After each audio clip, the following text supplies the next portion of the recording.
I want to share something with you that's relative to critical options, because we all have them in our lives. And I want to ask you a question. What is the focus of your life? What is the focus of your life? In life, you have a critical option. You can take a stand in your life. Who here's ever raised the standard and you get out there and you go, I'm going to go do this, and I'm committed, I'm going to change this, I'm going to make that happen, I'm going to lose 50 pounds, I'm going to take my company to the next level, and you're all excited. And then all of a sudden this voice in your head goes, who are you kidding? Winners don't do different things, they do things differently. And many times people ask, what do they do differently? One, folks, winners form the habit of doing things that losers don't like to do. And what are the things that losers don't like to do? They're the same things that winners don't like to do either, but they do it anyway. Or you can follow the crowd. See, people who follow the crowd, their lives are not focused. They're not immersed in anything. People who take a stand, they're living a life that has some power, a life of achievement, a life that has some meaning.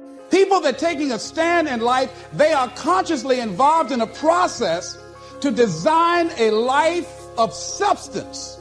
People who are following the crowd, these are people that they're just doing what everybody else is doing. Who's ever had one of these? Raise your hand and say, I. So once you raise your standard, you got to get certainty behind it. You can sustain it. And that means you got to change your limiting beliefs. You got to change your limiting beliefs. And who has limiting beliefs, by the way? Who? Everyone does. So you got to become aware of it and you got to destroy it.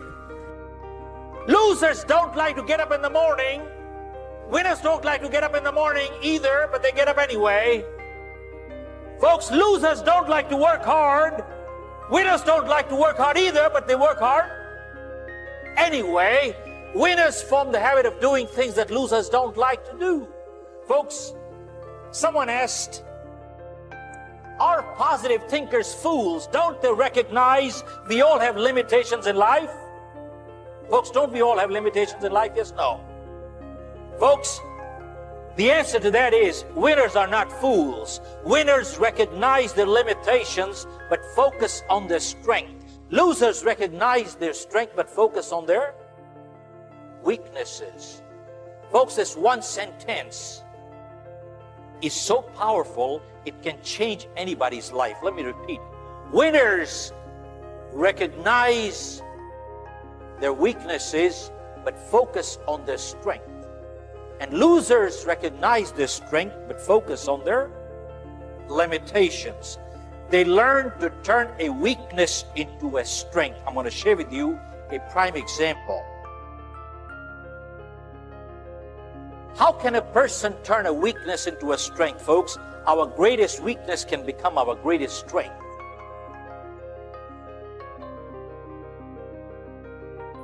So that's a crowded road over there. They're following the followers. I want to talk to you about taking a stand with your life. And what are some of the things we can do that will enable us to give our lives up in a way that has some purpose and meaning, that can be real for us, that can give us a sense of fulfillment, of joy and happiness and peace of mind. See, most people are bored with life. Most people feel that life isn't worth the hassle, that life is just wearing me out. It's boring, it's monotonous. I have nothing to look forward to. Here we go again, another Monday morning. TGIF Day, thank God it's Friday. Here we go again, oh boy. You see what the man meant by many people die at age 25 and don't get buried until they're 65? Doing the same thing the same way every day, looking at these faces, just walking around.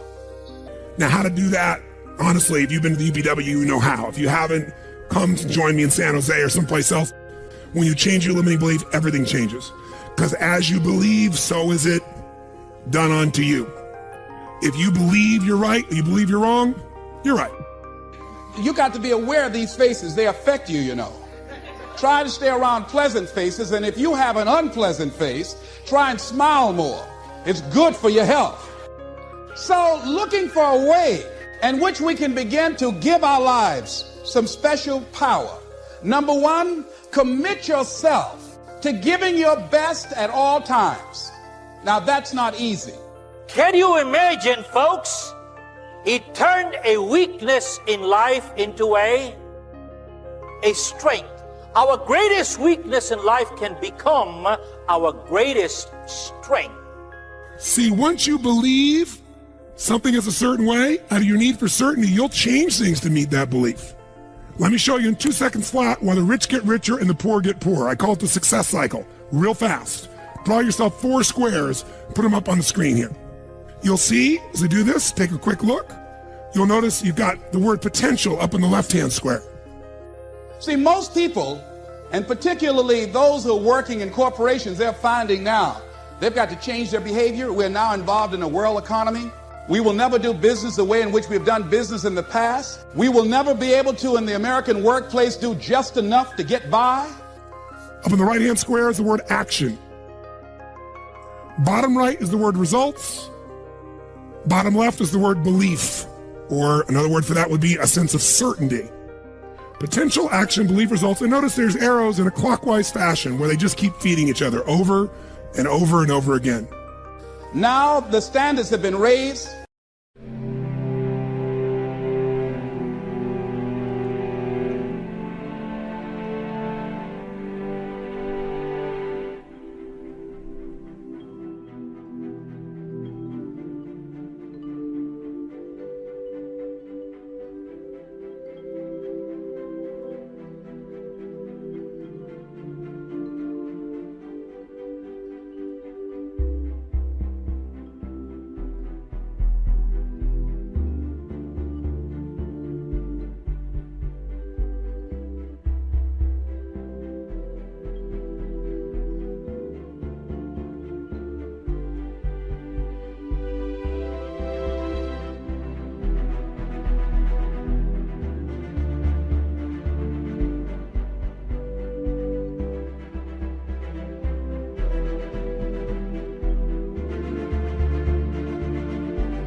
Quality and productivity has been increased because of the competition. And so now average performance will not be enough. This is a new day. Competition is fierce.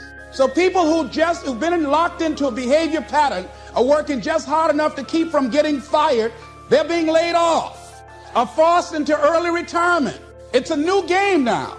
So now more than ever, it's about increased productivity. Now more than ever, it's about superior quality service. So again, it's potential, action, results, belief, or another word for that would be certainty. Now, did you ever notice how rich people tend to get richer and poor people to get poorer? And I don't just mean rich in financial terms. I mean people that are rich emotionally. Did you ever notice how happy people tend to get happier? And depressed people tend to get more depressed? How many found this to be true? Say aye. It's because the power of momentum and what I'm about to show you. So let me show you something here. What's the potential of any human being? You tell me, quick. Going against the grain takes a lot of guts and conviction. Hello?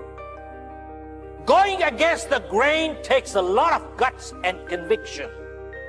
And that is what is called leadership.